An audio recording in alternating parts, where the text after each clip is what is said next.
ఆలు మొగల మధ్యాలకలుంటై తమ్మి అది తప్పు కాదురా సర్దుకుపోతేనే సంసారం గదరా చిన్న చిన్న దానికే చింతబడద్దు చిక్కులనుకోవద్దు చేసుకున్న భార్యంటే బాధపడద్దు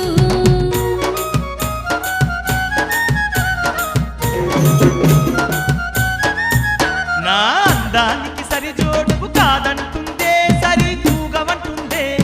బలిజ కులం నాదని